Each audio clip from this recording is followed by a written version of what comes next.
like to call to order this June 6th meeting of the Ascension Parish Council in Donaldsonville. At this time, there will be an invocation led by the Right Reverend Ken Dawson and followed by the pledge. So if you'll stand and remain standing, please. Let us pray. Father, as we come today, we come with thanks in our heart in remembrance of so much and so many things you've done. First of all, we thank you for the sacrifices that many gave 75 years ago on this day when they stormed beaches for the cause of freedom. Let us keep in our hearts and remember the sacrifices made and the lives lost so that we'll be able to do the things that we're doing tonight in this country. A freedom of speech, a freedom of ideas, a freedom to carry on the people's business. We also thank you for all that you've done in protecting us today during the storms that moved through the area. We pray for those that were injured. We pray for those that have damages in their homes, and we ask that you help them. We also reach out to our neighboring community in East Baton Rouge, where it's my understanding there was a life lost, and we pray for that family. So as we move through the people's business today, again, we thank you that we have the opportunity to do so because of those that committed their lives for such an opportunity. And we thank you for the wisdom as you guide us through the people's business tonight. In Jesus' name we pray. Amen. I pledge allegiance to the flag of the United States of America and to the republic for which it stands, one nation, under God, indivisible, with liberty and justice for all.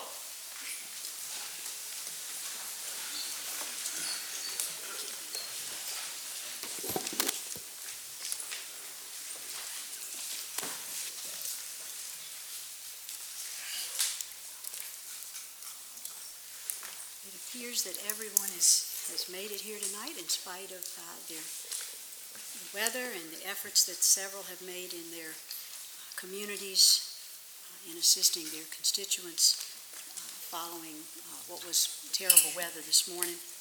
So I'm glad everyone was able to be here. There are no chairs additions. Certainly there is a public comment period ahead of each agenda item. If you have a comment that you want to make, there are cards at the podium. You may take one, fill that out, and you'll be called upon to speak at the appropriate time. You'll have 3 minutes. This time, item number 5 is the presentations, and that the first is and the only tonight is a certificate of recognition from Mr. Lester Lurch. Would you come up, Mr. Lester? Mr. Lester is a very outstanding citizen of West Ascension.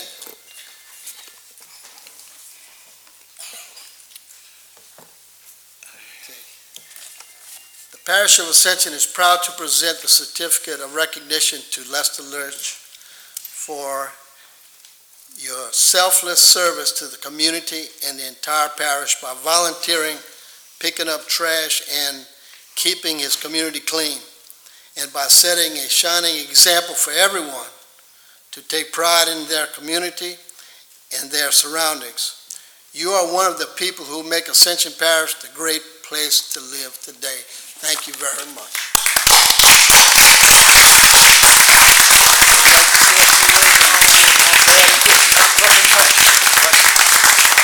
Thanks for cleaner outdoors is my slogan. This gentleman does this almost every day. Well, not every day. I said almost. So, we would like to take a picture with the Appreciate it. councilman over here. Okay. So, Mr. Lurch, we have a key to the parish. That means we can never lock you out. now, this key doesn't open any doors, sorry to say, but Oh, wow. anyway, a little bit of appreciation of our. Oh, my goodness. So let's take a picture with these councilmen. This is City Councilman, Mr. Jordan. Thank you. So, If y'all would kind of maybe just get up a little bit on the dais.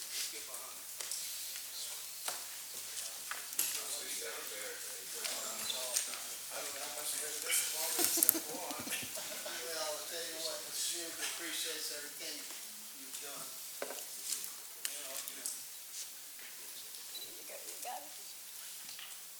I can see about everybody.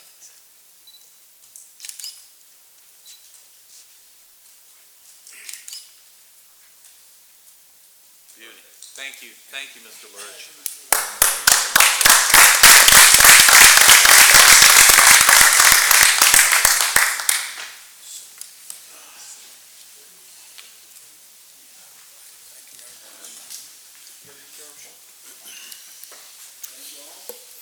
Item number 6, the Parish President's Report. Mr. Matassa.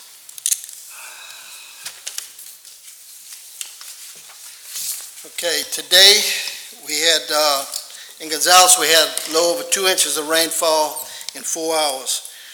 Prairieville had 5 inches in the same time. So about 20 homes were damaged in Galvez area. Affected streets were in Villa Galvez, Shirleyville, Chris Street, Sherry Street, Sycamore, let's see, and they had a trailer for Exxon Chemical on the pipeline by our pump station that was overturned, and a person got hurt in that. Altogether, we had 5 or 6 injuries, nothing major. I think the guy might have broke his arm or his leg, Todd. Do you know? The guy in the trailer? I'm not sure. But anyway, he's all right. Thank God that we didn't have no major injuries. We had some close calls on Chris Street for sure.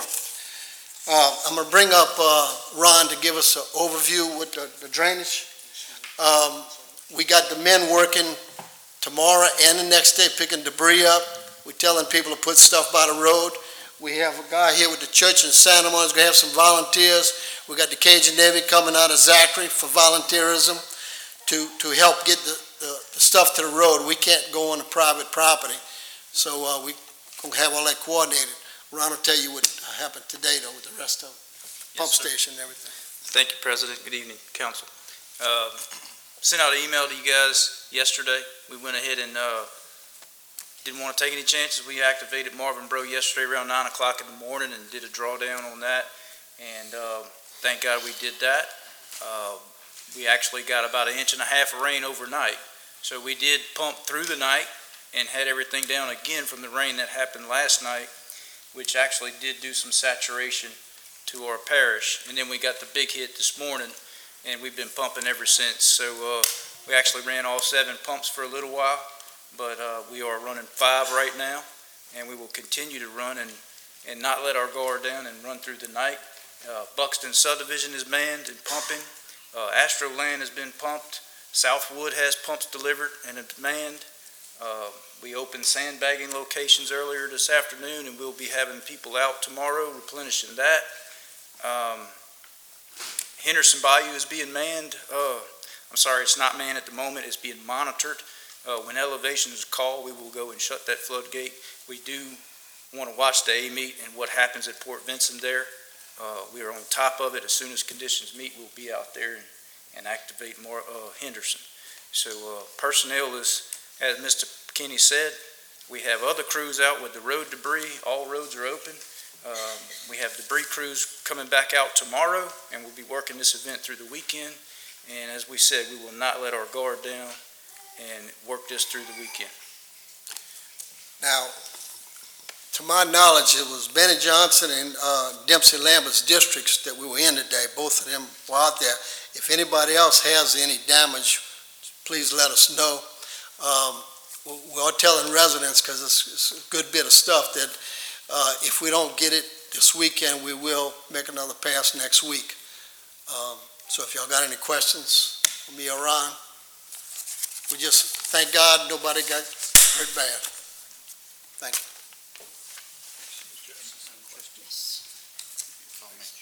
Yes, of course, Mr. Johnson. Mr. President, as you heard, met you on the street out there today, and want to thank you and all the DPW workers. I've got several compliments on the response today from folks in my area.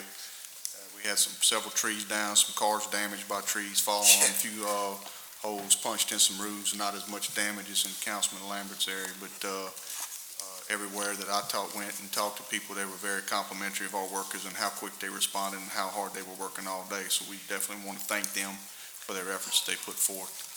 Appreciate what they're doing. They appreciate that because every street, the people said that. Every street I named, every person told me. Very good. Anything else? Just one quick thing. I know we was working with Energy and Demco. The response, I know they had called in some additional contractors. If we can get an update and pass that along, that would help because I'll try to get an update and send it to y'all tomorrow, where we at with that. This morning, I don't know, 11 o'clock, we had 1,000 houses out in Ascension. Energy. I didn't get Demco's report. We talked to Demco, with me and Benny, and the guy said that they were all over the place and they were short of men. well, and that's what I want to make sure everyone knows. You know, a lot of these folks, they have nowhere to go, so they have to stay in these houses. Get them back on as soon as possible. So that's going to be one of the key things, and the temperatures. Garrett Graves called this morning, and I told him, I said, I don't think it's the local energy's fault because they only got so many men, but we really need some help in Ascension, and he called up power companies. Thank you. Thank you. Any other comments? Mr. Cagnolati? I just want to echo Benny's comments. I had a couple of urgent calls today, and I want to thank Ron and the people in DPW for their really quick response. They went almost immediately, and they resolved the people, answered their questions, and took care of their problems, and I want to give them a kudos for that. In fact, we had to wait on Chris Street, which is probably the most damaged, because we have a policy that we cannot go into the trees until the power is cut off. We don't want to have anybody get killed, so it's just something we got to do. You can't jump on it until you're sure the power's dead. So, okay? Any other comments? Thank you very much. All right, thank you. Thank you, Mr. President. Item number 7, the council committee reports. Finance Committee, Mr. Chairman Dawson. I don't have anything special to report. Thank you. Transportation Committee, Mr. Lawler. Yes, thank you. I just want to let everybody know that we're taking up a public information and outreach at this next meeting. That's going to be is to get information to the public about road projects that we have going on, better update our Move Ascension website, and to really let the public know what's happening so they can anticipate things and know where traffic is going to be and not be based on our construction needs. That's the big thing that we have coming to the Transportation Committee this week. Thank you. Utilities Committee, Mr. Saddle. Thank you, Madam Chairwoman.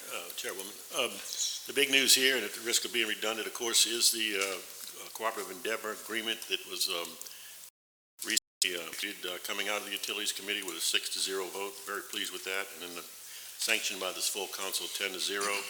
That cooperative endeavor agreement was executed with Ascension Sewer LLC. For those not aware, that's a consortium of Barnhart Capital Partners, AWT, a private sewer company that operates some 16,000 package plant sewer systems in the Prairieville area, largely in north of Dallas, and 2 local engineering firms, GSA and Hartman Engineering. The plan is to have that consortium, Ascension Sewer LLC, to design, call it build and operate the system. This will be a 30-year plan to get the sewer out of the ditches. And on the side of Ascension Parish, we would own all the assets, Madam Chairwoman, and we would be a regulatory body setting rates. This is a monumental step, as everyone knows, first step. What we're doing now is letting 90 days pass to allow Ascension Sewer in the parish to come with a second cooperative endeavor agreement, which will largely involve descriptions and detail of the construction and so forth. This is going to be a $225 million project by Ascension Sewer LLC. We're going to be able to do this with no new taxes, which is, I think, a wonderful thing. And what's going to happen is $1 million of pipe that the parish has already paid for. When we widened highways 73, or I should say the state did that in 42, but we were required to put our pipes in there that currently lead nowhere. Will be connected via the LM and then going parish part some time ago. I'm happy to report that we're doing very well there as well. we're finding more and more in the monthly reports by Mr. Daniel, the leaks and so forth that we were having. There's funding there now, and we hope pretty soon to be improving the infrastructure forthcoming. And basically, that's all I have, Madam Chairwoman. Thank you, Mr. Satterley. Strategic planning, Mr. Joseph. Yes, Madam Chair. We had Power Coalition of Equal and Justice to come in and talk about House Bill 422. Basically what it was is the House bill was to give municipalities and local government agencies the right to put salary rates, minimum salary rates. It was a long discussion. It was a lot of information passed, but at the day, that bill was in the House and it didn't go nowhere. But they are coming back in the near future to promote it again. And that's all we had on that, ma'am. Chair. Thank you so much. Personnel Committee, Mr. Cagnolati. Thank you, Madam Chair. We met on the 21st of May and reviewed the SSA recommendations updating the personnel policy manual. They were waiting on a few of the last job descriptions. They did receive them, and Ms. Wanda Galera said that she is going to be working on key changes and present to the committee at the June meeting, summary or draft of the personnel policy manual. The performance management pilot program was rolled out in a few departments this month. The responses from the pilot program will be sent to SSA for review and changes as needed. We interviewed for board and commission applications. We interviewed 2 applicants for Tourism Commission, and we reviewed applications for the ACUD 1 and Fire Protection District 2, and I'll present those recommendations later on the agenda. We continued discussion on Section 2100 of the Parish Code of Ordinances, bylaws, and operating procedures for the Parish Council standing committees. As chairman, I volunteered to draft some changes, and those will be reviewed at our June meeting. That's all. Thank you. Thank you so much. Mr. Turner, I'm not going to miss you. Recreation. Thank you, Madam Chair.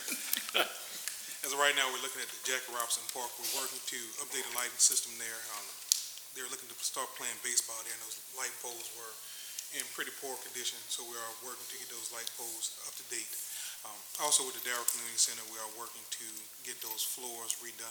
Should be going out for bid for that pretty soon.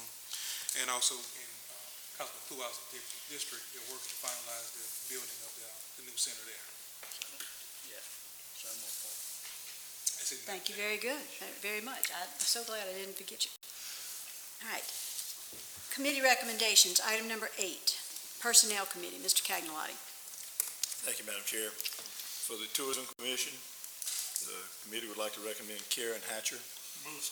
Second. Have a motion by Mr. Dempsey Lambert and a second by Mr. Kluwat, or was it Todd? By Mr. Todd Lambert to approve Ms. Karen Hatcher. Ms. Hatcher. Let me find my recommendations. Second applicant we recommend is Mr. Gasper Chifisi.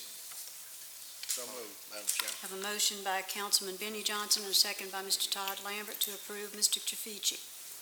And for ACUD 1, I lost my notes. We need to vote on those two. Oh, I'm sorry. So, are there any objections? Individually. We'll vote for the first for Mrs. Hatcher. Any objections? Secondly, for, let me bang the gavel. No objections. For Mr. Chafici, any objections? Hearing none, vote on that one. Madam Chair, I apologize. I'll bring it to the next meeting. I lost my notes on ACUD 1 and Fire Protection District 2. All right, the Never reappointment. mind. The I got first- found them. You got him? First one is the reappointment of Mr. Brooks. Okay. Committee recommended for ACUD 1, reappointment of Ezra Brooks for a 3-year Motion. term. Have a motion by Mr. Oliver Joseph. Second. Second by Mr. Doc Satterley. Are there any objections? Hearing none, that motion passes. Next is committee recommends for Fire District, Protection District Number 2 Board, reappointment of John Roby for a 2-year term. Motion. Have a motion by Mr. Joseph and a second by Mr. Johnson. Are there any objections? Hearing none, that motion passes. Next, reappointment of Mr. Malcolm Dugas for a 2-year term. Motion by Mr. Dempsey Lambert. Second. Second by Mr. Oliver Joseph. Any objections? Hearing none, that motion passes. And also, we recommend a reappointment of Larry Zarang to a 2-year term. Motion. Have a motion by Mr. Oliver Joseph. Second. Second by Mr. Benny Johnson. Are there any objections? Hearing none, that motion passes. That concludes my report, Madam Chair. Thank you very much. Thank y'all for getting me straight on that. Okay, committee, now on to general business. Number 9, Ms. D. Bids to accept lowest responsive bid for A, right to act as official journal of Ascension Parish Government, B, 2019 Ford F-150, and C, 2019 Ford F-150. Go ahead, Ms. D. On May 28th, 2019, the Purchasing Department received one bid for the right to act as official journal for Ascension Parish Government. After review, the Ascension Parish Secretary recommends accepting the bid submitted by Gonzales Weekly Citizen and to place it on the Ascension Parish Council agenda for June 6th. Thank you. Second. I have a motion by Mr. Cluott, a second by Mr. Cagnolotti. I have a question by Mr. Dawson. Yes, sir. Darrell, does this meet the requirements in the charter? Do they meet the requirements? Lowest responsive bid submitted by All-Star Ford and to authorize the Parish President to enter into any applicable agreement or contract. I have a motion by Mr. Benny Johnson, a second by Mr. Todd Lambert. Are there any questions? I'm sorry, Randy. By Mr. Randy Cluott, are there any objections? Hearing none, that motion passes. On May 21st, 2019, the Ascension Parish Purchasing Department received two bids for a 2019 Ford F-150 XLT 4x4 Super Crew pickup truck. After review, the Ascension Parish Fleet Management and Department of Public Works recommends accepting the lowest responsive bid submitted by Courtesy Ford and to authorize the Parish President to enter into any applicable agreement or contract for this equipment. So moved, Madam. I have a motion by Councilman Todd Lambert, second by Benny Johnson. Any questions? Any objections? Hearing none, that motion passes.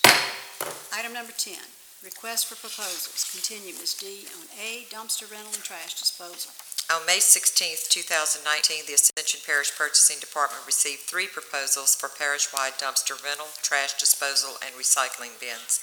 After review, the Ascension Parish Non-Engineering Selection Committee recommends accepting the proposal submitted by Republic Services and to authorize the Parish President to enter into any applicable agreement or contract for this service. I have a motion by Councilman Benny Johnson, Second. second by Councilman Dempsey Lambert. Randy, he did really get it. Are there any questions? Any objections? Hearing none, that motion passes. B, sewer testing and inspection services. On April 8th, Go ahead. On April 18th, 2019, the Ascension Parish Purchasing Department received three proposals for sewer testing and inspection services for the Parish Utilities Department. After review, the Ascension Parish Non-Engineering Selection Committee recommends accepting the proposal submitted by the Veto Group and to authorize the Parish President to enter into any applicable agreement or contract for this service. Motion. Motion by Councilman Joseph, second by Councilman Satterley. Any questions? Any objections? Hearing none, that motion passes. Item number 11, request for quote, River Region Cancer Center renovation. Continue, Ms. D. On June 4th, 2019, the Purchasing Department received 4 quotes for the River Region Cancer Center renovation. After review, the Purchasing Department and the Maintenance Department recommends accepting the lowest responsive quote submitted by Delcon and to authorize the Parish President to enter into any applicable agreement or contract for this project.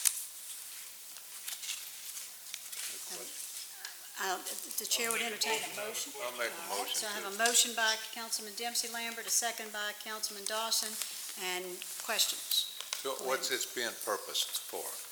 This right here is going to house some of our departments. To my knowledge, the Facility Department and I believe Human Resource is going to share that facility. So, Human Resource is going to have a few offices in there, maintenance, and then the health is going to have an office in there too. The building is a health building that we the property is still for the school board, but the building is ours. It goes back from the flood, we're just getting to the, getting it done. Okay, thank you. At one time, we talked about like mosquito. Okay. So, Mr. Lambert, that answered his question. So, are there any objections? Yeah. Go ahead, Mr. Sadler. It's not objection, Madam Chairwoman. I'm curious of the four bids. I'm seeing a five-fold difference with a low of $44,750 to a high of $226,000. Do you have any explanation as why we would have four bids for the same service or renovation in this case that are so extremely different? No, sir, I don't have an explanation for That's an honest that. answer. Okay. That is not something that we can control in purchasing. That's Well, then something the that the follow-up question- contractor decided on. I see it's budgeted at 48, so. Yes, sir. At the 44,750, are we going to get what we want for that? You don't know that either, do you? No, sir, I don't. Dean, would you like to? How about just say hopefully so? Yes, sir. I did a personal walkthrough with each contractor, and I assure you, I read each and every reply that we have, and we are going to get what we asked for. That's what I need to hear. Yes, sir. Thank you, sir. And Thank I'll you, be Dean. overseeing it, so. Thank you. Thank you. Thank you, Dee and Dean. Any objections? Hearing none, that motion passes. Item number 12, change order number 4, Homeless House Plantation Steamboat Overlook. Ms. Martha. Thank you, Madam Chairman, members of the council. We are now winding down on this museum project with the partnership between the Federal Highway Administration, State DOTD, and the parish. I have a change order here, number 4, that will extend the time for 76, but even with glasses I can't see, that's bad, 76, and then a deduction of $9,164.20. Motion to second. Have a motion by Councilman Dawson and a second by Councilman Lambert. Any questions? Any objections? Hearing none, that motion passes. Item number 13, substantial completion, Homeless House, Steamboat Overlook. Yes, ma'am. They're requesting substantial completion. There's a punch list and about 42,000, and it should be almost finished by now. Motion. So, Second. I have a motion by Mr. Satterley, a second by Travis. Are there any questions? Any objections? Hearing none, that motion passes. Gentlemen, y'all need to speak up. I cannot hear who is. Thank you, ma'am. I don't know, and Cinnamon is, yes. Very good. Item number 14, resolution in support of the 2020 United States Census. Mr. President. I need Ms. Kiana to come up. She is our representative for the census program, and y'all do know how important this is because that's how we get our federal funds. And we also got Mr. Jeffrey Duke. Thank Do you. you want me to say a few Yes, words? sir. Let's do it. Thank you, President Matassa. Thank you, members of the council. It's a pleasure to see you. I'm Jeff Duhe, D-U-H-E. That's from St. John the Baptist Parish. And I do work for the Department of the Census out of Atlanta. But I am happy to be here, believe me. I want to be brief, but I want to be comprehensive in what message I'd like to give you. Kiana has put a folder on your desk there. It explains a lot of the basic questions, and this is how I work. This is why I am here tonight and have been talking with your parish leadership. I'm a federal employee who is available to help you to do the best that this parish can possibly do to reply as best as we can to the census. Census Day, the benchmark is April 1st, 2020. And if we look at our watches right now, we're looking at about 11 months away. Isn't that right? That's not scary to me. That is exactly on time. And I commend this president and the mayor of Donaldsonville, who I met with last week, and the Mayor Barney, who I met with just yesterday. and all of your parish leadership for being exactly on time. 11 months out is a wonderful calendar position to be in, to put together a committee of concerned citizens and citizens who really actively work for the benefit of this community and this parish. And that's what this resolution is about, that President Matassa is supporting tonight. You are supporting it, right? Yes. Yeah, okay, absolutely. I knew you would since you wrote it. And I think I'm getting the signal to get off stage, but I just want to stress one thing. I'm here to work with Kiana. I'm here to work with you. The office is in Atlanta, but I live in New Orleans. And I'm from St. John Parish. I stress that when I'm with y'all or in St. James, I really do. If I'm in Caddo, I tell them something else. But I'm actually only working 4 parishes, and 2 of them are St. James and Ascension. And so my attention is completely on one thing, getting people in Ascension Parish and St. James to respond as best as we possibly can. And we want to put, back to the topic, I'm sorry, I get lost. President Matassa wants to create a committee, and we would like you, I advocate, based on my experience with the census, that one of the most effective things you can do is to create a committee called a complete count committee, and then staff it with, I don't know, you know who to staff it with. You know who are the people in your districts who are the go-getters and who will go to the Holy Rosary Fair and hand out census cards in November. And then when January rolls around, who is going to go to that VFW meeting and talk to them about how important it is that we have to get the census right? Look, just today, our prayers go out for the people that lost some property in Galvez today. Census is very important for disaster relief. You remember very well, 2016. Why do I even have to mention it?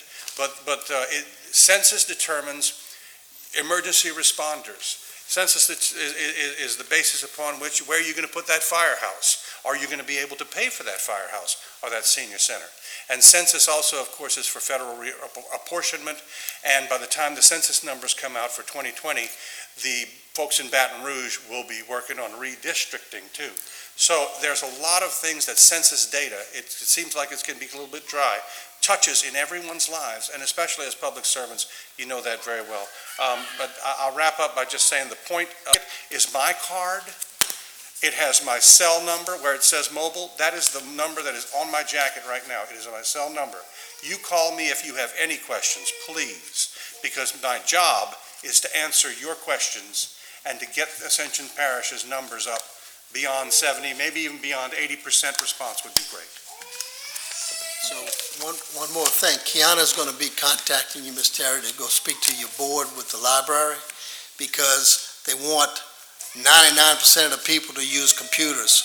So the people that don't have computers, we got to try to get something set up with the libraries for the use. Absolutely. Make sure that she has my contact information, if you will, Mr. President, or see me after, Kiana, and I'll get that to you. We have a great library team, so I'm sure that they'll be happy to help. Move to adopt, Madam Chairman, Have a with a motion to correction for the adopt date. By The Mr. date's Dawson, incorrect. a second by Mr. Cagnolotti. Any objections? Thank you very much. Any questions? Any objections? Hearing none, that motion passes. Right on time. There you go. Item number 15, introduction of an ordinance to amend the Ascension Parish Code of Ordinances, Chapter 6, Buildings and Building Regulations, Articles Move to 4. introduce. Motion to introduce by Mr. Lawler.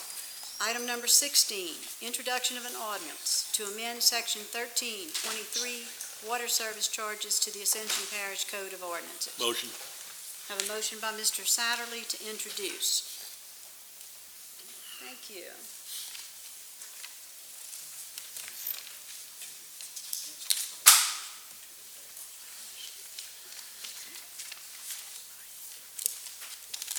So at this time, we will begin public hearing on item number 17, which is the presidential veto in accordance with the Charter of Ascension Parish, Article 3, Section 3-04, to rescind the ordinance adopted on May 16, 2019, to revise the Unified Land Development Code, Article 5, drainage, regarding limitation of fill.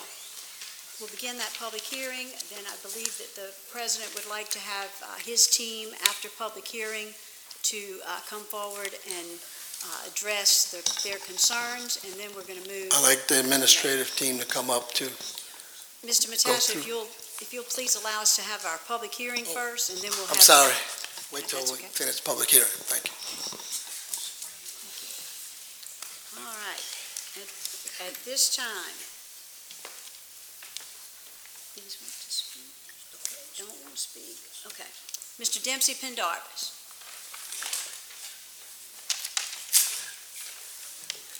You're supposed to say the best for last. First off, I'd like to thank President Matassa for vetoing this. This is I don't think some people in this room didn't realize the importance of what this is going on. I said, I've done a little homework. I've heard that, well, we're going to save on insurance. We're going to do this, but the additional cost of building it, the cost of heating and cooling it, is way going to do a whole lot with it. I had a conversation with some friends of mine that deal a lot in real estate, and they told me they built 2 houses off the ground on Don Lou. They spent about $16,000 more per house to build it. And she said, we can't sell them. And a good friend of mine, Harry Robert, made the comment, Dempsey, people could have been building houses off the ground the last 50 years. There's a reason they don't. Nobody stopped anybody from building houses off the ground. If we don't fix the problem, if we build not another house off the ground, slab, any way you want to look at it, we're susceptible to flood again. We flooded in 83, not as bad as 16, and we didn't have hardly any houses in, the houses in 83 we all know what the boom has been since 83 to now. Right now, today, if you put on the national news, it's flooding all over the Midwest. They don't have a boom on houses. They don't have a boom on people. They got farmland. Just the rain we had today. You can't control that kind of rain in that short a time. You can't even see the drive. When I look at this council, and not to discredit your children or whatever, if we don't dredge the Amite River, build no more houses. We support this ordinance if you have not sold your property yet. Yes, sir, I believe I will. Thank you. Miss Vickers. Excuse me, Miss Debbie Vickers.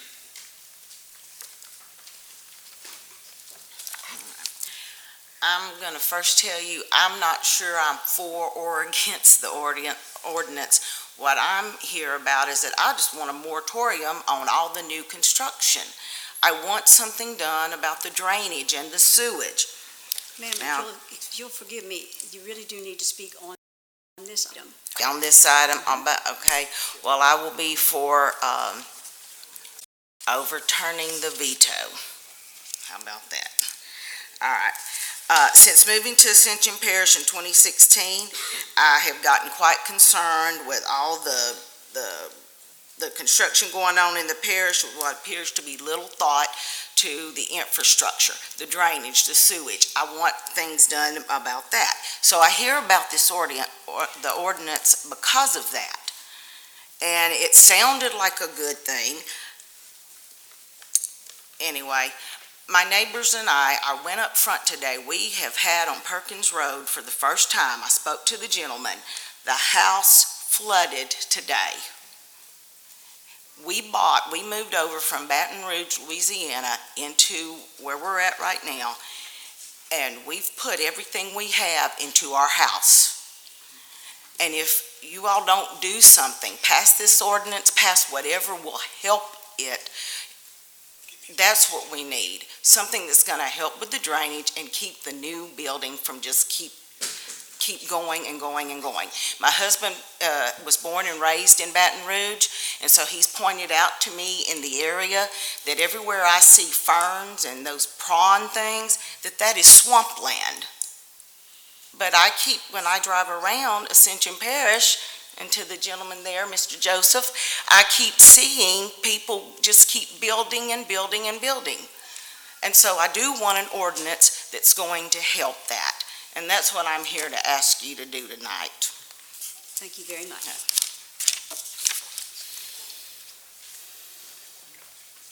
Mr. Domain.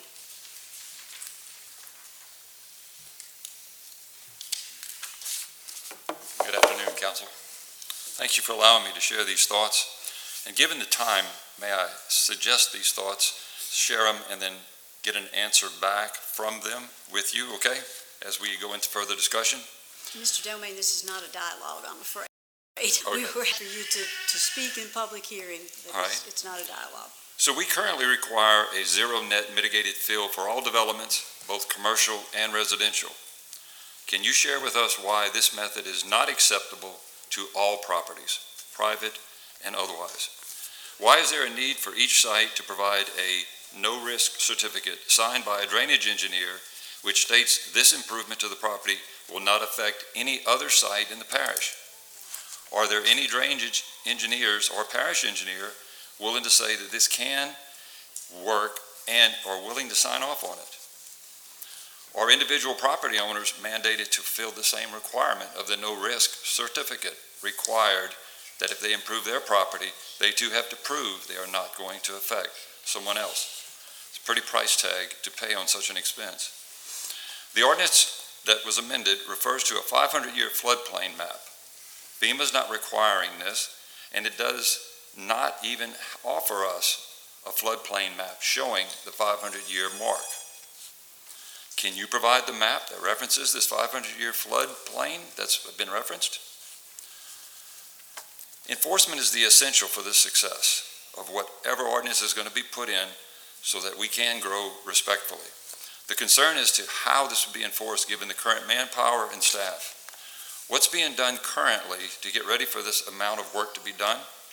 And do we have a budget to pay for the personnel, the computers, the office space, the vehicles, etc.? We believe there's a legal precedent that would be put on landowners that would preclude them from improving their property. Legally, this is a liability the parish would face. Is it possible this ordinance would be a, quote, taking without compensation, unquote, on current landowners? Is it foreseeable that many injunctions would be filed to prevent the ordinance you passed from going into effect, further delaying everything? Council, please vote to support the veto by our President Matassa. Let's convene a committee with land and drainage professionals and engineers to create an ordinance that works, that's fair to everybody. Thank you. Thank you, Mr. Donovan. Mr. Dustin Kluwat.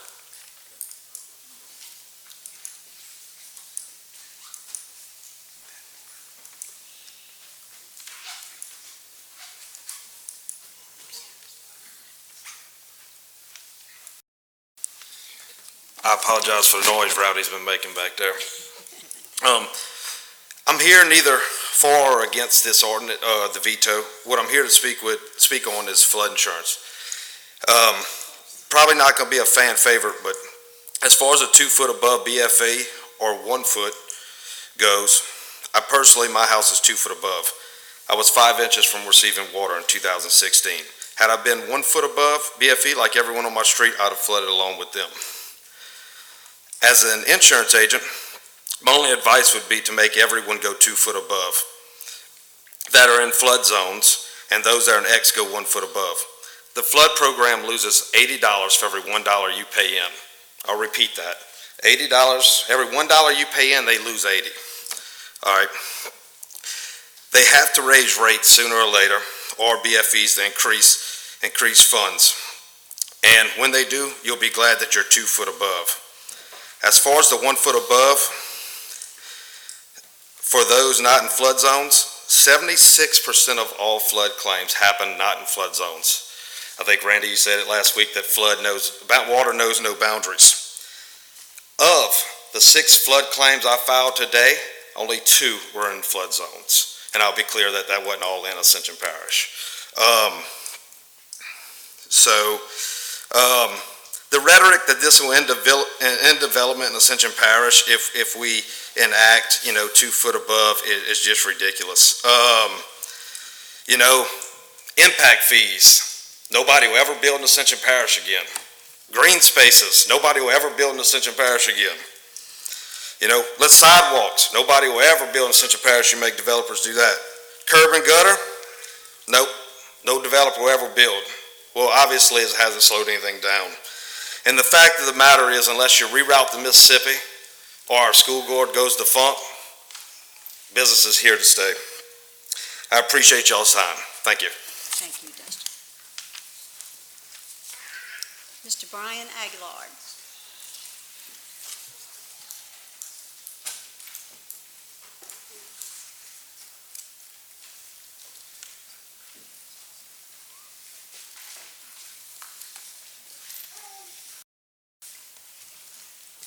Hey, my name is Brian Aguilar.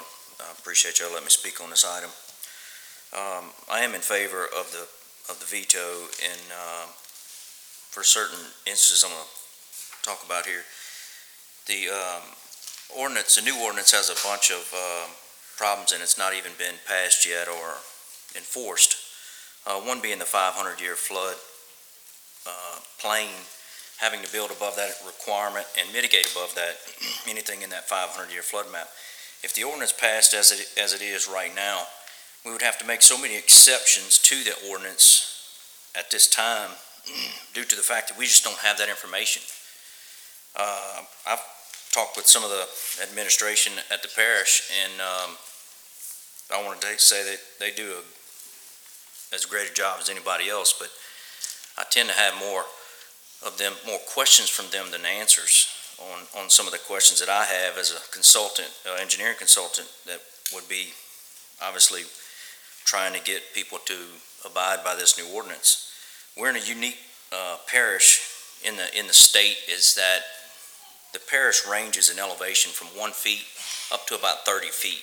So we're in that unique zone of, you can see it happening in Assumption right now, where the water comes up. It just doesn't have anywhere to go. I mean, we're basically, the lower part of the parish is at the ocean. 1 foot above mean sea level means above mean sea level. We're right there. And I think what Dustin was saying too is a lot of the flooding that happens is not even in the floodplain, so a lot of the things in the ordinance would not even help that. I know I passed by down Old Perkins today and saw 3 houses flooded right across the street from Councilman Satterley's house. It appeared that they were flooding, and they're nowhere near the flood zone. Nobody wants to see anybody flood, and I get nervous every time it rains, just like y'all do. Just because I've got so many projects out there that I'm concerned about when it does rain. And most of the problems that I see of the flooding is particularly right there on Perkins Road is that I think if the ditches were cleaned out, it would help that situation. There's a lot of problems with the ordinance as it reads, and for that reason, I think we could go back to the drawing board and clear up a lot of things, such as 3 foot maximum fill. Is that 3 foot fill? Is it 3 foot to the slab, from existing ground to the slab? There's nothing really that explains that, and enforcing that, having the administration enforce those rules is going to be difficult. It's going to leave a lot of question as to what that height is. There's also some things in here that talk about an exception for anything less than 2 acres. The ordinance doesn't clarify in that if that's commercial or residential. So if the ordinance passed as it is now, we would exclude the commercial. Mr. Aguilar, your time is up. Would you wrap it up, please? Property below 2 acres. Thank you. Appreciate your time. Mr. Lenny Johnson.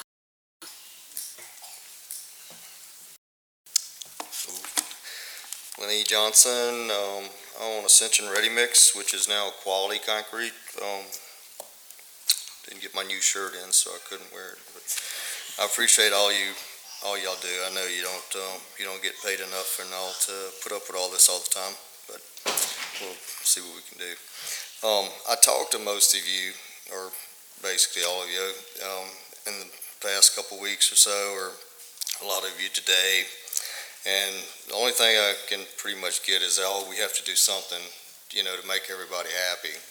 Well, So I just don't think that this is the way to go.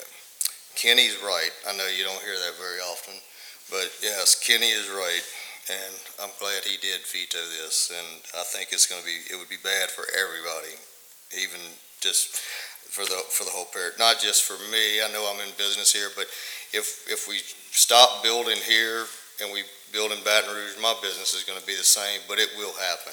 You're going to see some movement of building. It's not going to be catastrophic or anything like that, but it's going to be bad. And I mean, you want to move things to piers that are, to piers that are over 3 foot or something like that. Pier houses are ugly. I mean, they're really ugly, not nice houses. That it's just going to make your property values decrease. I'm sorry if you got a pier house. I did not mean that. But anyway, on the way here, it's a nice ride out to Donaldsonville for a change. And then I saw the Catholic Church, and I looked, and what the Catholic Church is built on more than 3 foot of field over there. How ugly would that look if you got that beautiful thing on piers? It just wouldn't, right? But anyway, I think this isn't the way to go. I think you're right. Everybody told me something needs to be done, and don't bend just because your constituents are screaming. Dempsey's right too, and whoever the other gentleman was.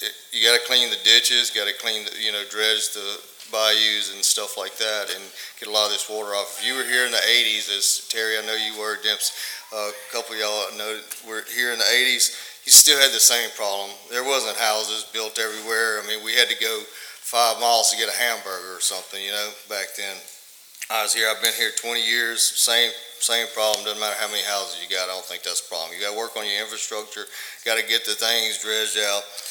Kenny's right, and today is D-Day from 1944. We appreciate all you who have served, and sure, I don't think any of y'all were at D-Day.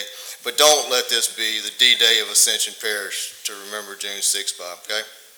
Thank you. Thank you, Lynn. Miss Pamela Caluette.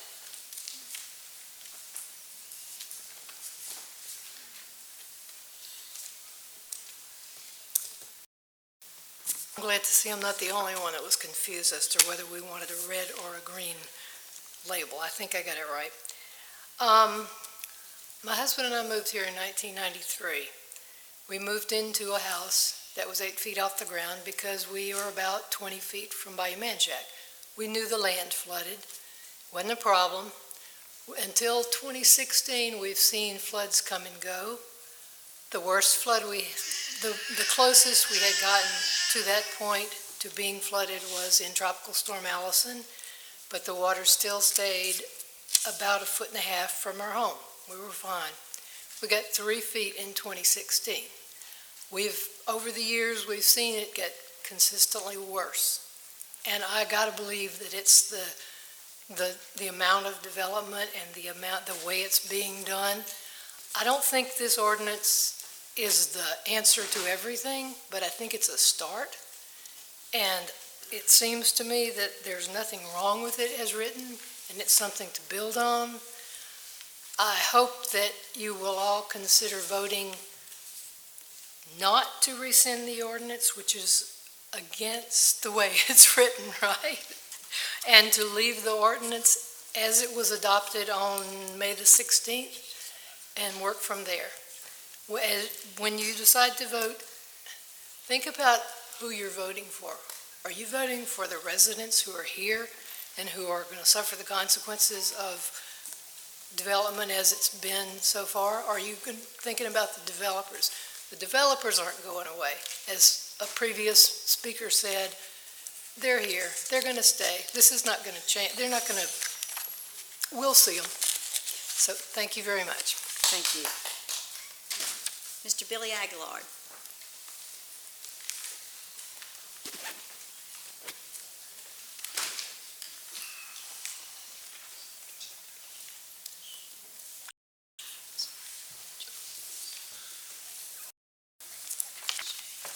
Good afternoon, Chairman Casio, Councilman, Administration. First of all, I'd like to apologize for my outburst at the last meeting. I apologize that I disrupted the meeting. And may I ask a procedural question, Ms. Casio, to y'all before my time starts? Cazo, and yes, you may. Item number 4 is public comment period. Is that a special period to speak on specific things? Does it have something to do with the public hearings? They didn't give me the correct answer. Item number 4 says public comment period. Is there a public comment period that goes on before a public hearing? No, sir. No, sir. That just is my instructions to the audience, that there is a public comment period, and they can sign a card and speak at the time that they are called upon, the item that they wish to speak on. Okay. Appreciate clarification of that. It's a little confusing. Thank you very much. All right. Thank you. And we appreciate your apology and accept it. Thank you. Councilman, Councilwoman, I would ask that y'all uphold President Mataz's veto. If you read his letter, it pretty much explains the problems with this ordinance. And again, my son said FEMA does not produce a 500-year floodplain map. There's none to reference to. If an individual person is going to build a house and they're 13 inches below base flood elevation, they put 3 foot of fill on their property, then they got to build up 2 foot above the base elevation. They 1 inch shy from being able to build on a slab. But the question was asked before at a public hearing meeting, can we use a 12-inch form to put on top of that 3 foot of fill? That's not clarified in this ordinance. If you can't, then if you're just 13 inches below base flood, you can't build on a slab. You have to build on piers. I don't think that's right, especially for individuals that have over 2 acres. They're basically with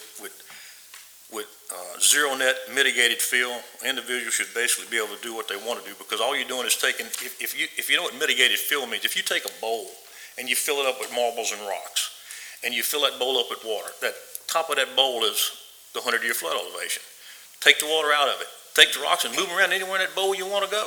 Pour that same amount of water back in there, and all you're doing with mitigated fill is moving that dirt around in that bowl, and you fill it back up with that water, the water's going to go back up to that same level. You're not adding anything to the 100-year floodplain. So mitigated dirt is between the normal elevation of a ditch and the 100-year floodplain. If you use that, and if everybody in the parish uses it, then we can eliminate what they call a no-rise certificate. With the no-rise certificate that's required now in this ordinance, you can eliminate all commercial projects and all subdivision in this parish. You can ask my son, I'll ask Mr. Sherrill, will he sign a no-rise certificate? Because it says you can't have no rise in any downstream flooding in the entire parish. They can prove it for their project, but they can't prove it for every project going on in the parish. Nobody has that information. The couple of $1 million y'all just paid HTBE, whatever the name of the company is, to do a floodplain management study, they don't have the information to do it. So who can sign that document that FEMA's requiring? But if you do all net zero mitigated fill, FEMA will drop that requirement.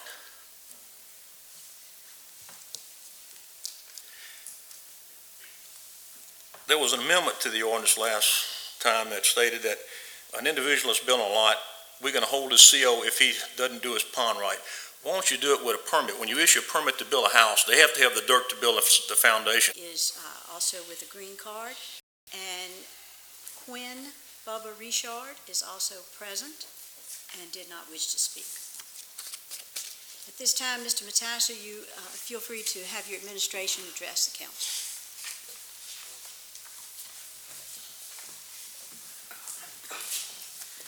Chairwoman Casso, members of the council, I'd like to go on the record that the administration is in agreement with some of the speakers here, and we recommend a zero net fill policy. And what does that mean? And that would cover every property in the any property that it utilizes fill has to be mitigated, all right? Regardless of how large the site is and regardless of how much fill they put in, they have to mitigate the fill, all right? Right now, we have an exemption for properties that are below a certain size and they're limited to 3 feet and they do not have to mitigate. What we would recommend is pull that requirement away and have every property in the parish mitigate the fill.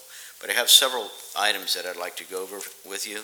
I also have members of the staff, Senior Planner Eric Poche, Zoning Administrator Lance Brock, our Certified Floodplain Manager Marcy Shivers, and we also have members of HTB here and CSRS, who's 9.5-22 when a regulatory floodway has not been designated, the floodplain administrator must require that no new construction, substantial improvements, or other development, including fill, shall be permitted within zones A1 through 30 and AE on the community's firm, unless it is demonstrated that the cumulative effect of the proposed development, when combined with all existing and anticipated development, will not increase the water surface elevation of the base flood more than 1 foot within the community.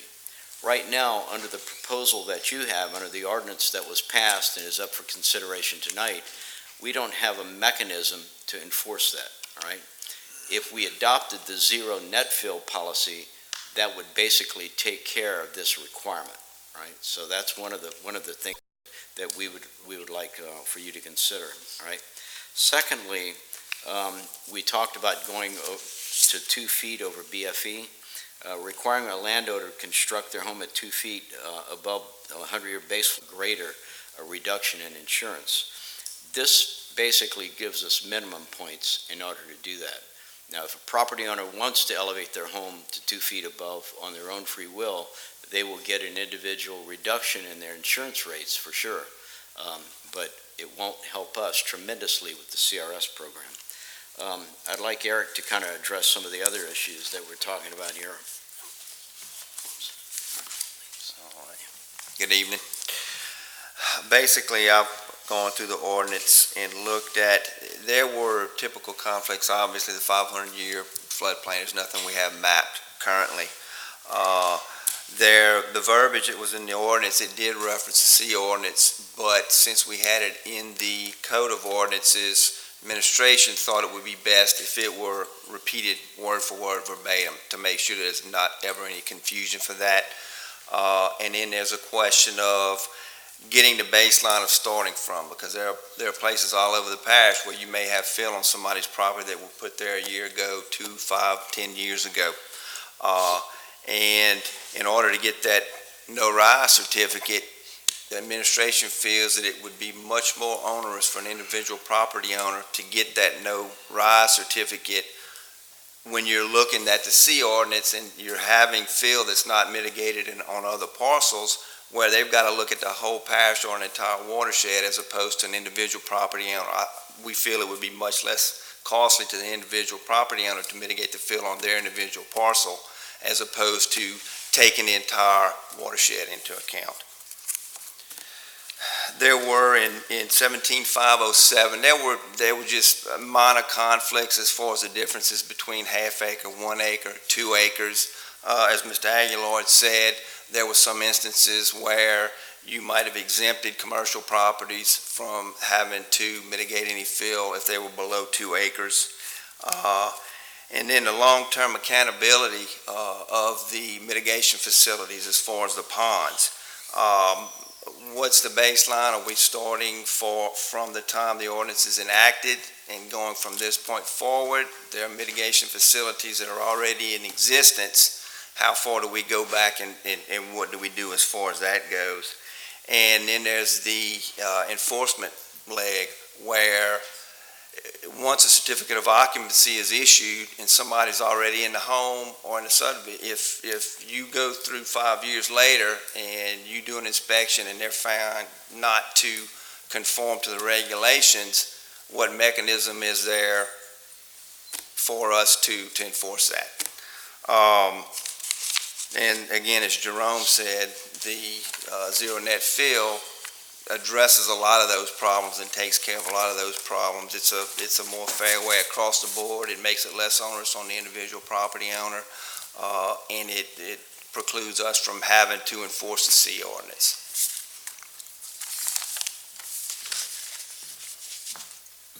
I think is another thing, when it comes to the 500-year floodplain and the designation of the FEMA maps, even the new maps that we just had for Conway do not describe the 500-year floodplain. So it would be difficult to make that determination, right?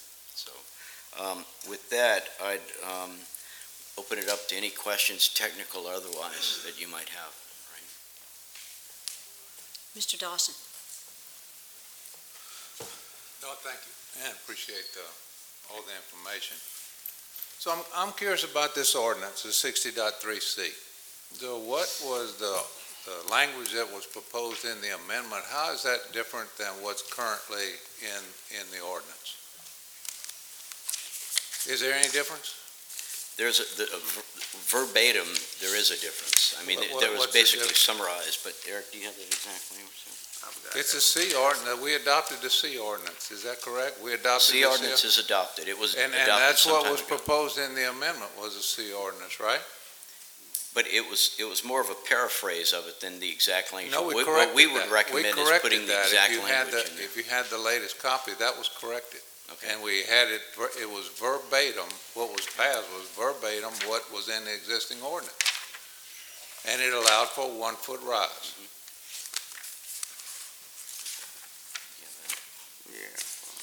I mean, it quotes the C ordinance.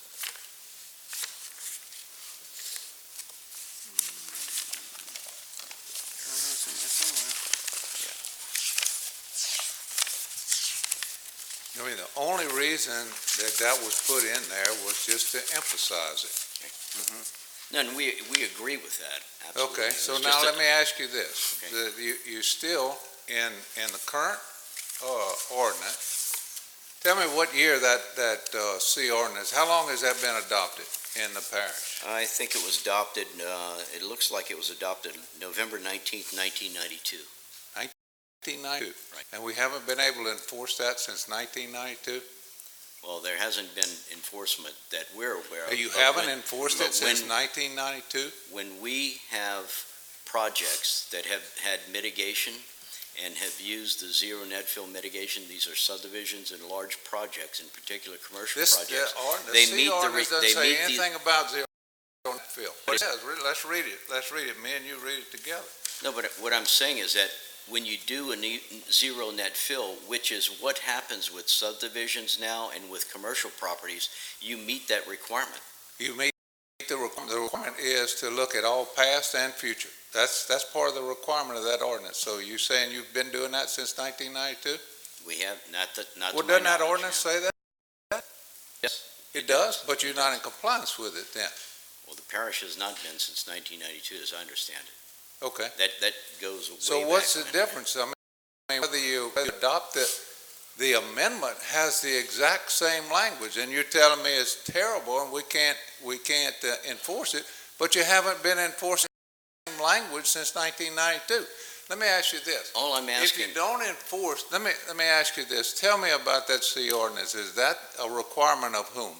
It's a requirement of FEMA. So what happens if you don't adopt that ordinance? Well, if we don't adopt the ordinance, basically it ties to our flood insurance program. Right? So they can, I mean, it's my understanding that they could take you out of the flood program if you don't adopt the ordinance. That's what we were told on the D ordinance. Is that not right? That is a possibility, yes. So we could lose the flood insurance in the parish. That is we a could lose the possibility. ability to have federal flood insurance in there. Is that correct? That is a possibility. And are you guys recommending that we continue to not enforce that ordinance? No, what we're saying is that when we adopt the zero net fill policy, it automatically complies with this section of the code. I don't see that in there. I don't see that in there. And then to look at the past, and it requires you to look at the future. But the ordinance is exactly the same as what we currently have, is what's in the amendment, and you're telling me you can enforce the one in the past, but you can't enforce the one in the amendment. It's the same language. Well, what I'm saying is that under the way that you've drafted the ordinance, it would be difficult to enforce this. Is it one word difference between it and what's currently in the ordinance? Well, basically, to get an engineer to sign off on one of these is going to be difficult. That's the word that we've heard. Same requirement you had since 1992. Yeah, well, I wasn't here back then, Councilman Dawson, but. Well, how long have you been here? Yeah, I've been here 3 years, so. Okay, so this has been in effect time you've been here. It has, yes. Can even sign. So let's talk about zero net fill. Okay. Are you recommending zero net fill and unlimited amount of fill? no limit on the amount of fill, is that correct? That's what the administration is recommending. Is and that's your recommendation? That's That there be that's the unlimited, so administration's. if we have a subdivision that requires 10 feet of fill, then we put it. They As would long have- as it's mitigated. As Is long that as they correct? can mitigate the 10 feet, or whatever that number is, as long as Okay. they can mitigate it, yes. So now if you have a lot, let's say I have an individual lot that's a quarter of an acre, and I want to build me a house on it that's about, say, 4,000 square feet, 3,000 square feet. Where's the room to mitigate that? How is somebody going to mitigate that? They may not be able to. And if the lot is too small to mitigate, they're going to have to use alternate building techniques. And that might include pier and beam, it might include a chain wall.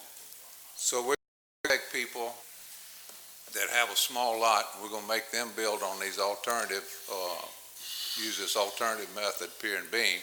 But if somebody has a larger lot, they're going to be able to fill. Is that correct? That's a That's under your possibility. current one. That's a possibility, yes. Okay. Sorry, I'm moving around here. You said that the current flood maps don't have any 500-year delineation. Well, we looked at the new flood maps that HNTB produced and have been going through the FEMA process, and they do not have the 500-year. They don't have shaded? No. I saw X shaded is on there, but X shaded means that it's outside of the 100-year floodplain. The X shaded is 500-year flood. Not in all cases.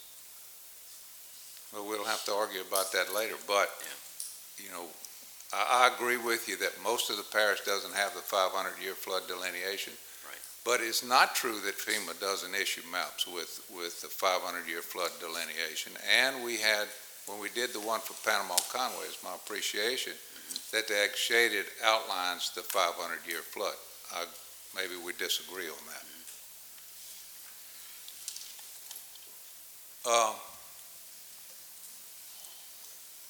CRS points. So I think according to what you guys sent, and everybody agreed that we get, you're looking for Marcia? I want to get Marcy up. She's the expert on CRS points. Yeah. So, you agreed that people get as much as a 50% discount on their insurance premiums if they go from 1 foot to 2 foot. I don't know the exact figure, but I know that they do get a discount by going higher than 1 foot. Yeah. So if the multiplier is 0.92 versus 0.4 something, that's about half of one of them, isn't it? Will their insurance premiums go down by 50% if they go from 1 foot to 2 feet? Yeah. I can't answer that. Okay. They would have to ask insurance. Well, if I told you modify from 0.92 to 0.4 something, wouldn't that be about 50%? So the multiplier, I'm sorry, I said the modifier, the multiplier, so $0 to $6,000 in insurance. If you have BFE plus 1, your multiplier is 0.92. If you have BFE plus 2, the multiplier is 0.46, and that's how you determine what the rate is, what the premium is, correct? That's correct, if that's based on the information that you're using. But based on the pamphlets that we received from FEMA, it wasn't a 50%. Depends on the coverage. I'm Right, talking so, about yeah. $60,000. Yeah. I'm So, talking yeah. about the base coverage. That's correct. Okay. Now, let's talk about the CRS for a minute. Okay. Somebody said, I guess it was Jerome said, that there's no significant advantage for the parish to institute the BFE plus 2 Okay. in the CRS language, right? Yes, that's what he said. In your own handout that you gave when on the veto, you said we could receive up to about 125 points. Is that correct? That's correct.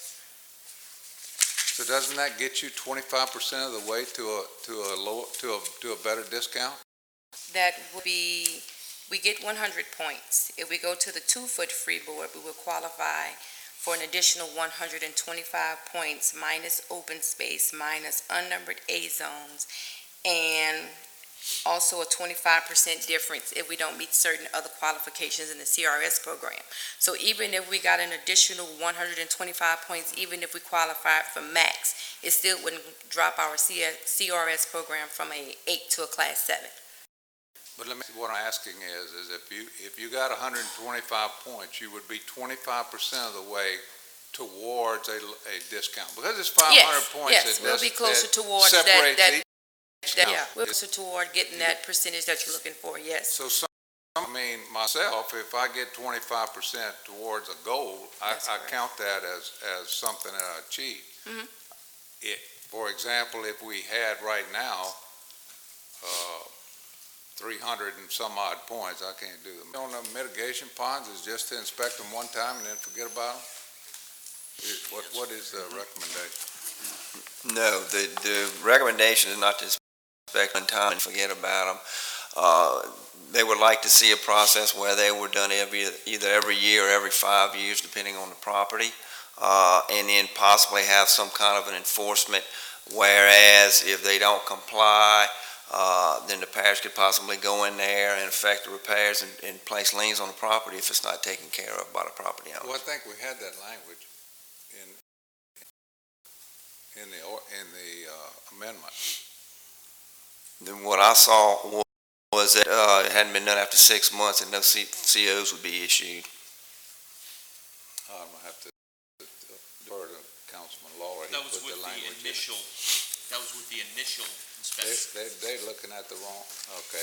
Yeah, But we're looking at talking about the annual inspection, we had some language in there that put some teeth in that, correct? That's my understanding, is that only for the initial inspection would you not get a CO. And that was during the time that the developer was still developing. And after that, take for instance, if the homeowner association had control of it, at that point, then we'd go to talk about what Councilman Dawson was doing. Okay. Okay, so, I guess just to summarize, what we're talking about, recommendations, I appreciate it, is, and somebody correct me if I'm wrong here, is that when you're saying zero net fill, you mean unlimited zero net fill, so that's the only difference between that and what we currently have is that currently we allow an exception for some small lots. We do, that's correct. Correct. That would be the only change. More or less, what recommended is what we have, what we currently have. With the exception of small lots, they would be included. They would include the small lots. There's no way that they can mitigate it on their property. And there would be no exception to the 3-foot limit. So right now, we give an exception to small lots that we allow them to have 3 foot without any mitigation. That requirement would go away. The 3 foot would go away without limits. But you would allow somebody to have 2 feet of fill in a subdivision. Is that correct? You could practically put that in there and mitigate 10 feet. They could. That would be an extreme example. Well, maybe they put 8. And then the next. And then you're talking about reducing the BFE from what we passed from +2 to back to 1, which is where it currently is. That's correct, yes. So you guys, everybody here is comfortable with that, and they think that, we build a house under these current regulations, people will be living in that for the next 40 years. Mm-hmm. So we're going to tell them, go build a BFE +1, and you'll be safe for the next 40 years. So everybody here is comfortable with that? Well, that's hard to predict. We're comfortable with the way they're making our presentation right now, so. You just heard from the insurance man that most of his claims were for houses that wasn't even in the flood zone. You want us to tell everybody if you build a house 1 foot above, you can live there 40 years and more get flooded? I don't think anybody in this house can tell you that. But wouldn't it be better to be wood high? That would give you more assurances that one minute saying let's fill to 3 foot, and then now you're saying, well, let's push it up higher to 2 foot above the BFE. So you're kind of talking both ways. Well, I'll explain the difference. 2 feet is the maximum amount of fill you can put in. 2 feet is how high the finished floor elevation has to be, 2 feet above the BFE. I agree with you, they're related, but the only relationship is how you get from the existing ground to 2 feet above the BFE. So I guess I still didn't get that answer is that undoubtedly everybody here is comfortable that BFE +1 is safe for our residents for the next 40 years.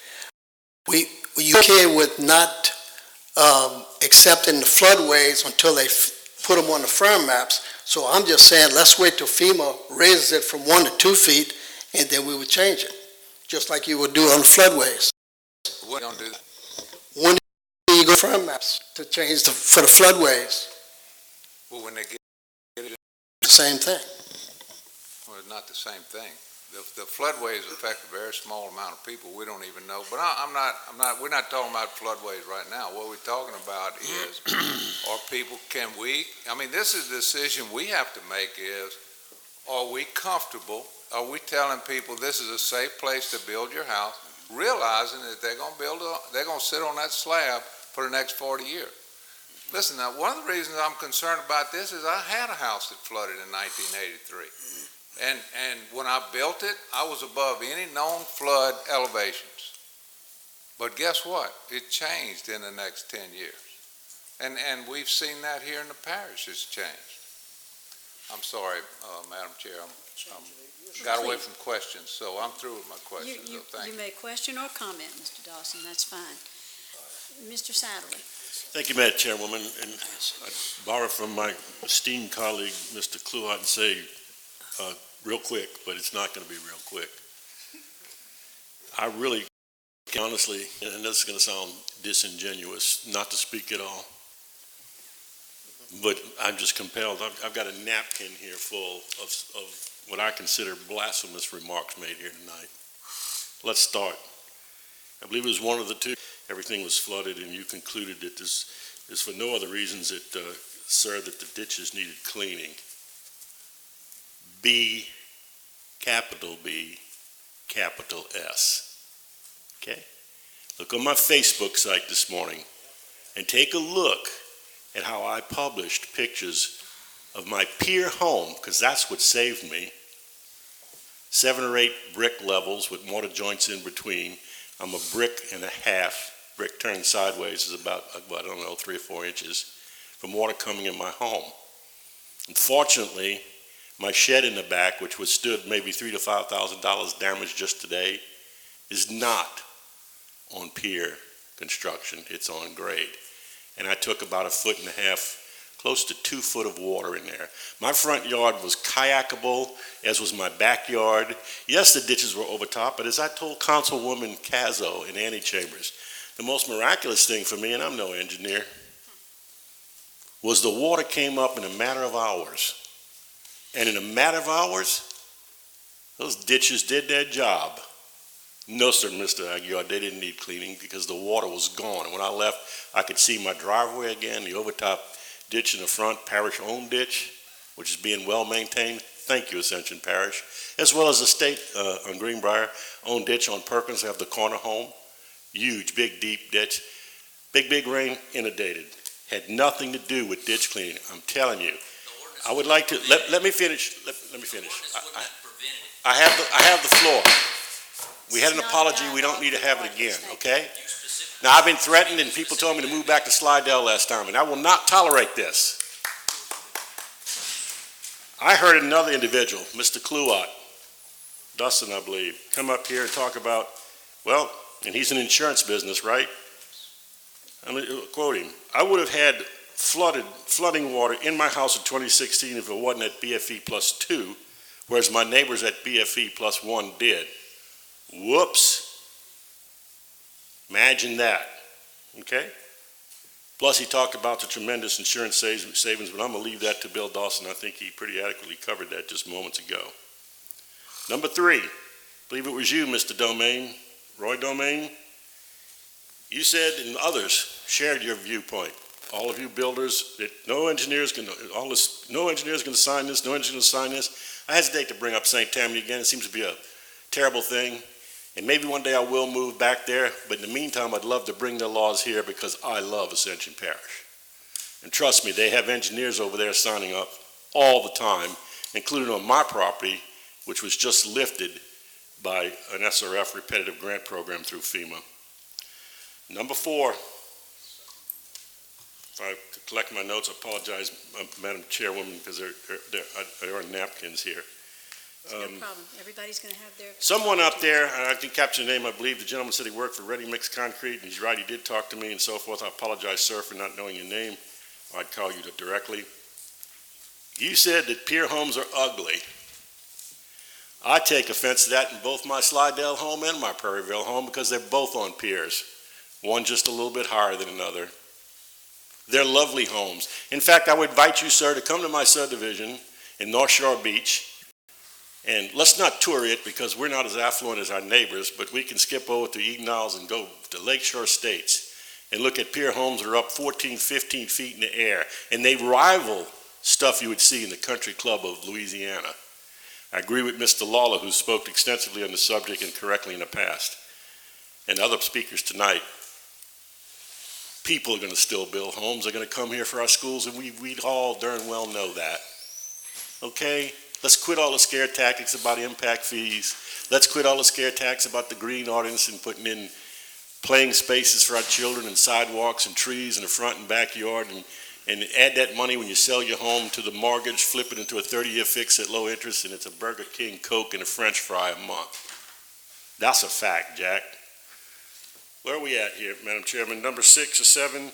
Oh, while I'm thinking about it, let's talk a little bit about this CRS rating. It's not something I know a lot about, but someone posted on my site and guaranteed me this, and I can't get to the bottom of it. I was told we're 38 points away from going from a current rating that's in that veto of Mr. Matassa of 8 to 9. So I agree with Mr. Dawson. Even though we might have enough points to go to the next category and save a whole bunch of money, it's good to put those points in the bank and prevent it from getting any worse.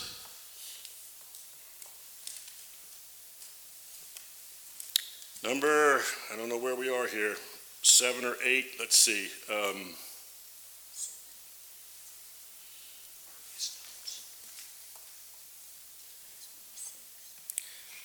I tell you what, I don't know, we're going to have 2 rounds, so I'll give me some time to collect my thoughts, not to hold us up, Madam Chairman, so I'm going to go ahead and yield, but if need be, I'll reserve the right for a second go-round. Thank everyone for listening. Absolutely. Mr. Lawler.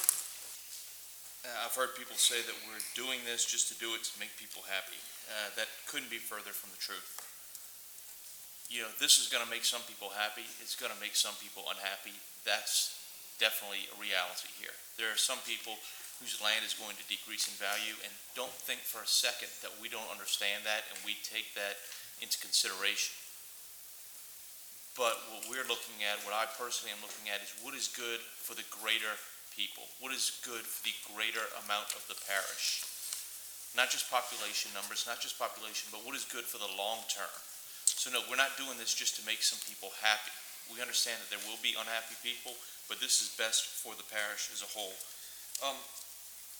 Others kind of touched on the CRS. I have some questions. Ms. Shivers, are you still here?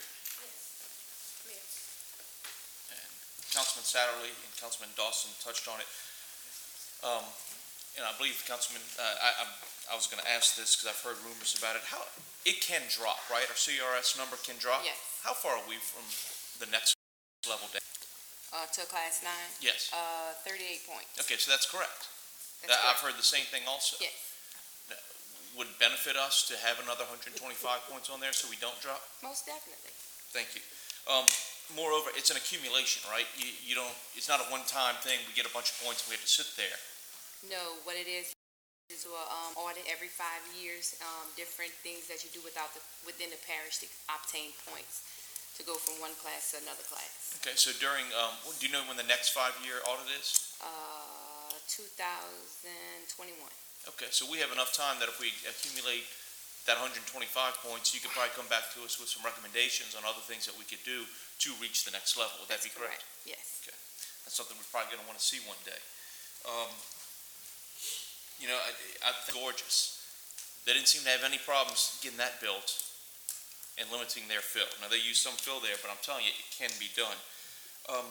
I do have a question, and They're going through the construction phase right now. They're right north of what's called Reese Lane, and the water from Brookstone, we're familiar with that problem, and we've basically got the engineer out there to correct the problem. I understand that. And that occurred before today's rain, by the way.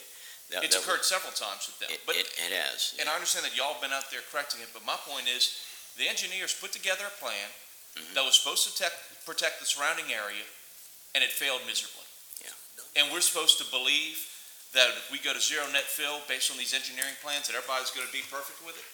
That we're not gonna have the exact same problem that we have in subdivision after subdivision after subdivision? Well, I don't have an answer to that, but the engineering is supposed to work. I know. And most times, in fact, practically every time it does. Mr. Fournier, I'm not putting you on the spot here, but I know you know the subdivision. I'm not calling you out on this. I know you've been doing what you can to help that situation. Right. I'm making a point that, this engineering stuff that we've been talking about, a lot of it's good. If you fly an airplane, it really works well most of the time. It doesn't seem to be working in Ascension Parish when it comes to flooding. The engineering, I don't know what it is about local engineers, but we're having a lot of problems with it, whether it's not understanding 3 feet of fill or not doing what, I don't understand why we're having so many problems with that. Thank you. Thank you. I've been taking notes on this and reading things and talking about the insurance on it. I get all kind of notes, don't I? What I've looked at, there are 2 major aspects to what we're doing here with this ordinance. Number 1 is the 2-foot BFE, building above that. This is less to the people up there, more to the people sitting up here. But why? Why is that important? Because that looks towards the future, the 2-foot BFE. That looks to our children and to our grandchildren that we want remaining close to us. We want our children and our grandchildren that are in middle school and in high school and getting out of college, we want them to move back home with this and live close to us. And by requiring builders to build up to 2-foot BFE, that's going to ensure that maybe for another 40 years that they're safe. This is about, I know a lot of people sitting up here and out there have children and grandchildren that they hope will remain in the area, and I don't think any of us would be comfortable telling them, you know what, stay at 1-foot BFE, because it's not a wise decision. Because one of the problems we have in our area, we've heard it before, we've got subsidence, can't say that right. It's when the ground sinks. Our ground is sinking, there's no doubt about it. So when you build up 1 foot above BFE, in a couple years, you're 11 inches above BFE. A little after that, you're going to be 10 inches above BFE. So that is why 2 foot above BFE is so important, because it's going to help our children and our grandchildren that we want to remain close to us. And if you think that you shouldn't override this veto, go home and look at your children, look at your grandchildren, and you tell them that. You tell them that you didn't think it was important that their futures, that they have a house that's safe if you want them to remain in the area. If you didn't want them to save money. Now, we've heard how being 2 foot above BFE is important. I know I teach my children the value of money, and I do things to help them both increase their earning potential and to learn how to save money and be smart with their money. And we're not going to teach them that lesson. We're going to tell them, hey, you know what? We didn't care enough about you. We thought, hey, 1 foot is good enough. We've had it all these years. But I can tell you, it's not good enough. 2 foot above base flood elevation is where it needs to be.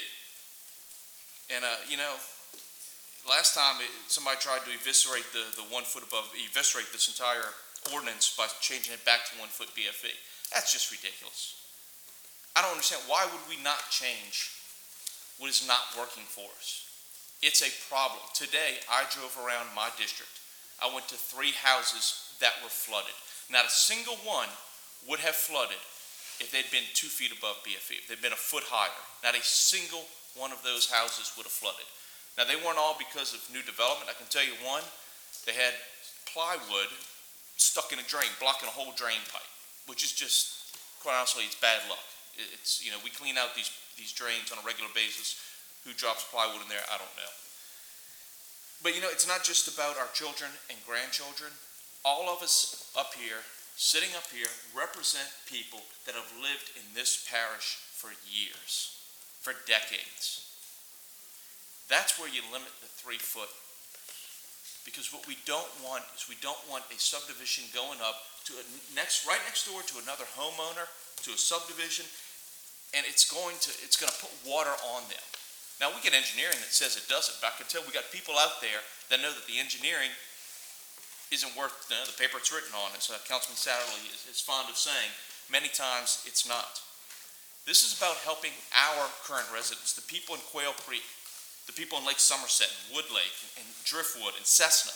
Those are the people that have lived here for years. Are we telling them that their property is not important enough for us to do something to make a difference for them?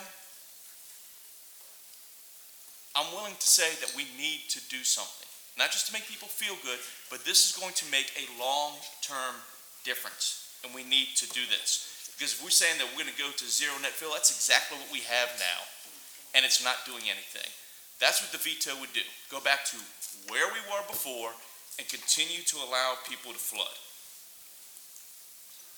I'm begging the people up here to make the right decision for their children, for their grandchildren, and for their friends and family and neighbors that live around them, that are relying on them to make the right long-term decision. Yeah, you know what? A couple big landowners and a couple of developers are going to find that it's more expensive to build, and that's life. You roll it into a 30-year mortgage, and you pay for it, or maybe you build a smaller house. Or maybe your 40 acres that you were ready to build your subdivision on, you can't get as much for it. But you know what? That's life. I'm not going to tell my children and grandchildren that I didn't care enough about them, that I was more worried about what somebody wants to do with their 40 acres. Thank you all. Any other comments? Yep. Mr. Coulon? I'll let Doc go a second round. I have a couple of questions. So we have zero net fill now, and we have subdivisions next to landowners in the floodplain that are 7, 8 feet above their neighbors. Am I correct to say that? There are some instances like that. Not many, but there are some. Those are the ones that cause me to struggle. It is so unfortunate to see a house that someone could play a game on their roof from the backyard of the other house, and we do have that. And so that's why I certainly support limiting fill, because it just drives me crazy to see that. It's unattractive, it's dangerous. I feel like, water sheets off of properties that are side by side. Now, you can correct me, I am certainly no engineer. But when you build that one lot up, or that one tract of land that's been sold up 7 or 8 feet, and your neighbor is down here, the engineering may say that none of that water is coming onto him. And I don't argue that I think sometimes we have excellent engineers and they do a great job, and they're probably absolutely right. Their water is going in their pond. My concern is that his water can't go anywhere. It's blocked by this wall next door to him. And water has typically, over the time in memoriam, shifted from one lot to the other. So the local homeowner who's been there a long, long time now has a whole lot of water in his yard, and he believes that that subdivision is the cause. And in some ways, he's kind of sort of right, in that his water can't move off of his land and sheet onto his neighbor. Am I anywhere in the right neighborhood here, Jerome? I'm not an engineer, so help me. I know, I'm not an engineer either, but I can have Sean to come up here and address it. But a lot of people have that perception, and in a lot of cases, it is a perception. In some cases, it might be reality, And a lot of it has to do with, the neighboring drainage pattern that's around that subdivision. Are the ditches clear, to allow that water to drain properly? We've been working with our engineers to make sure that occurs, So if there is a wall like you described. There should be some type of drainage that's near that wall that takes the water away from it. What we used to call, what you're calling sheet flow. Sheet flow is certainly a technical term where water flows onto on a vacant property in a sheet fashion. There's no formed ditch. Those ditches need to be put in place once the fill is built up. And those ditches are what carries the water away from what used to sheet flow. All right. I appreciate that. It's a question's been bothering me. And I can have Sean come up here. That's Sean, not necessary. I maybe think the layman's terms were fine. Right, okay. Thank you very much. Okay. So,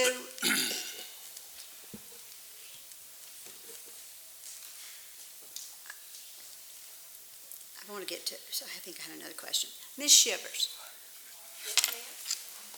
what is the most significant thing that we can do to reduce our points or to reduce our level?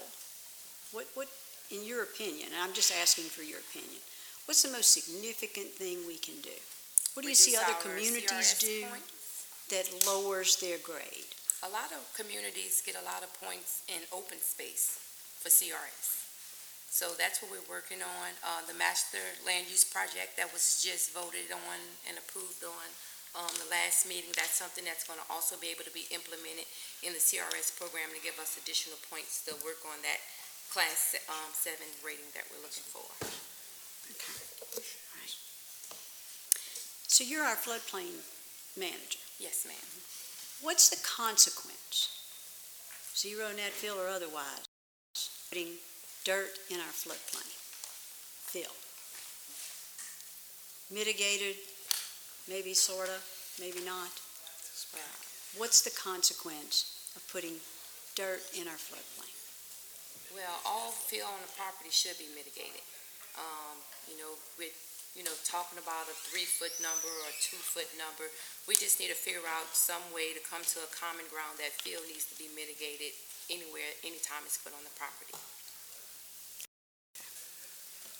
Thank you. I needed a little bit of clarification for me. This morning we had flash flooding that affected several areas of our parish.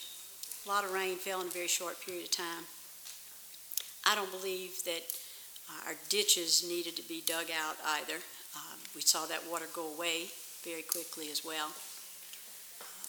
And I know that people understand that you cannot drain your bathtub while the water's running. So that's how I have to look at it. I have to keep it real simple. If it's raining, it's not going to run off. You're going to have some rise in your water, your ditches in your yard. Once you cut the water off, it can drain. And that definitely happened today. But drainage is a heck of a lot more complicated than that, and I know it. And weather patterns are changing, and I know it. More rainfall, higher water levels. All of this is a cycle. I don't know if chemical plants caused it, the oil and gas caused it, and I don't care who caused it. I don't know if it was man-made, if it's an act of God. It has changed. And because we know it's changed, and we know we have to live in this parish, in this cycle of change, however long that might last, 2 years, 10 years, 100 years, whatever that cycle might be, we need to be very concerned about how we live and how we grow.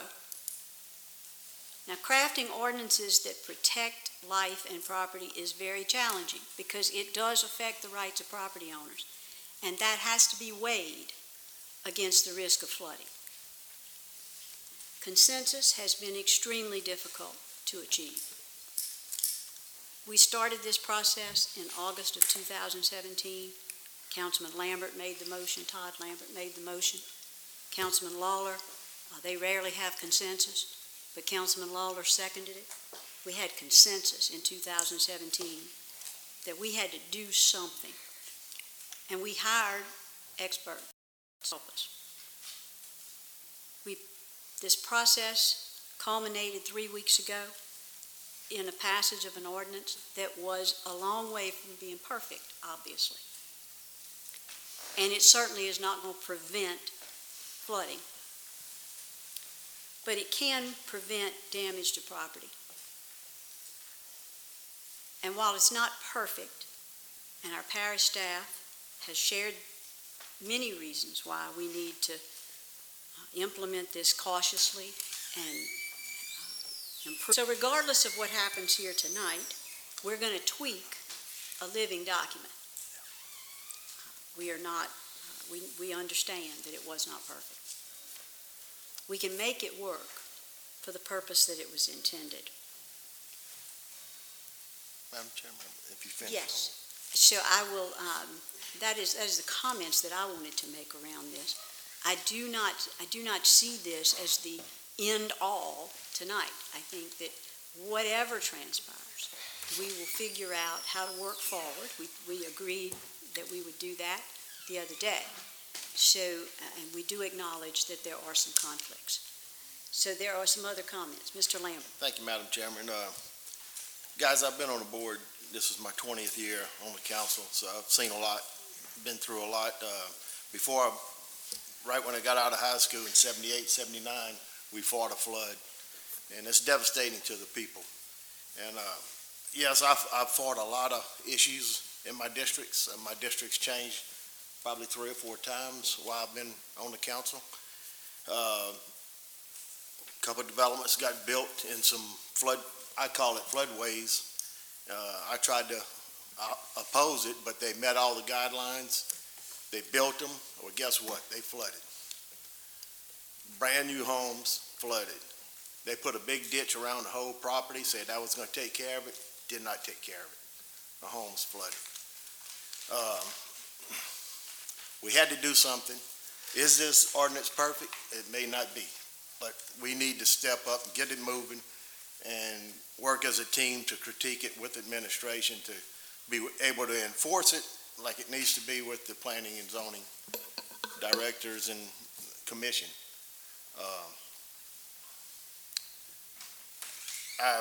Like I said, I'm definitely not for unlimited fill. Mitigation, I've seen land mitigated with ponds, and right behind it, we had the big flood. Don't get me wrong, it was a 2016 backwater flooding, but it's still, water spreads across the whole property, the land, and I know some homes wouldn't have flooded if, some big developments wouldn't have been raised up 5, 6, 7 feet. So I'm definitely against unlimited fill. Is 3 foot the right amount? I'm not sure. A few chain walls, some of the new homes are getting built. My little nephew's building one right now that's got a chain wall that's, looking at the house, you don't see any difference in it, but his floors are way up when you walk in his house. So, yeah, I see both parts. I'm right in the middle with it, but I think we need to move forward with the ordinance. Some type of ordinance. I'm not for killing this ordinance totally tonight. If it needs to be changed, I'm willing to work rapidly, move with whoever wants to work, and let's get this ordinance where administration can make it, live with it and have a working tool to move forward. So that's my take on it. And like I said, after 20 years, and got a couple of guys, say I didn't do nothing in 20 years, but there's a lot I've done in 20 years, believe me, on the council. Thank you. So we have, I'm trying to get everybody who hasn't commented first. Mr. Kluwat. You got it. Yeah, when we deliberated last time on this, last meeting and voted on this, we had, I watched around, we weren't all there, but we had changes within that meeting. I feel there's several reasons. I'm right along the line with Todd, but I'm gonna tell you right now, first thing is, we talked about the 2016 flood. There's nothing that we have planned that's gonna stop us from that 2016 flood. Let's face the reality. What we do have is working on regional projects, things we gotta do. We gotta dredge the Amite River. doesn't take somebody to have to stand at the podium and say that. We all know that. That has to be done. We gotta fix the weir. Gotta do the 22 opening, Highway 22 opening, get the backwater, get that water out of that bottleneck. There's a lot of things that need to happen on Bayou Manchac. What we're not in control of is the water above our parish. And I'm asking everybody, as we have beat up and got a support so far, our state and federal delegation to make these regional projects happen. Some of them are going forward and sitting around for 20 years. They're going forward now.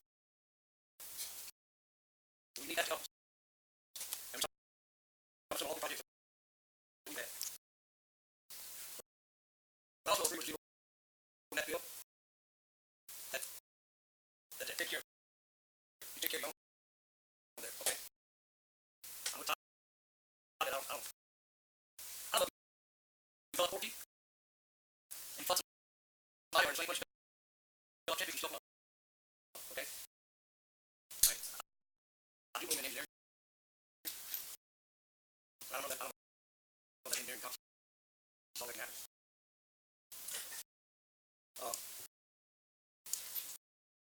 I have a lot of these other things in district I represent. So I like it. Well, we work on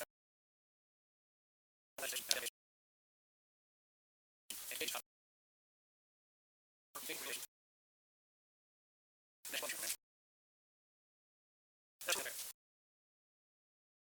You got video? You got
Thank